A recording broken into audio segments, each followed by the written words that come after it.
So, to be very honest, anything that has to do with ethic and safe sport, most of the time is perceived to be boring. Sort of like talking to an athlete about, oh, we're going to work on your posture, on your stability, on your mobility. You get bored. That doesn't excite them. Tell them you're going to get stronger, you're going to be faster, more explosive, look better. Now they're listening because that these are benefits that they want. So most coaches understand the importance of safety and safeguarding, and they promote it, and they're good people and they want to make a difference, but they don't get overly excited about it because it sounds patronizing a little bit.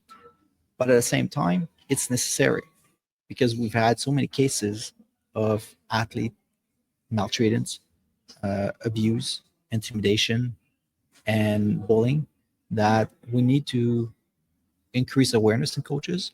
Sometimes also coaches don't realize what, most people think safe sport is about avoiding physical abuse, sexual abuse. It's so much more than that. As an example, a lot of coaches, I'll say from maybe the older school of thoughts, think that coaching and motivating athletes is using fear and punishments. If you're going to punish an 11-year-old girl or a 12-year-old boy because they made a mistake by getting them to run endlessly or yelling at them or making them feel bad, you're not coaching properly. That's that's exactly not considering the human being behind the person that has the athletic talent. So for a long time and still to this days, athlete abuse is really more into abusing for the benefit of the coach and the program the athletic talent from an individual and disposing of that individual, seeing them as expendable when they're not producing anymore. So it's almost like a commodity. So in that sense, safe sport is also about realizing that we need to focus on the athlete, the well-being of the person behind the athlete, not just the person with the athletic talent. There is a human being behind someone who has talent and skills in the sport. And this is where safe sport comes in. So most coaches don't realize that. We need to find ways to, I'm going to use a fancy word, intrinsically motivate people. That means getting them motivated from the enjoyment of the experience, from the enjoyment of the sport participation. So intrinsic motivation means internal motivation from within.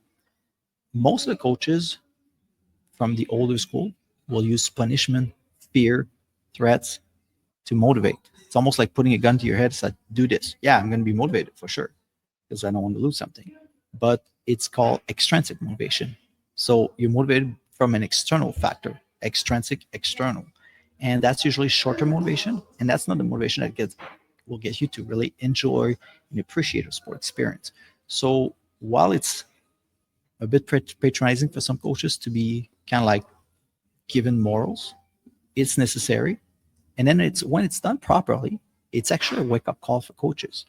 I remember going in a safe sport training a few years back. It was required. I wasn't going, reluctantly, but I wasn't overly excited.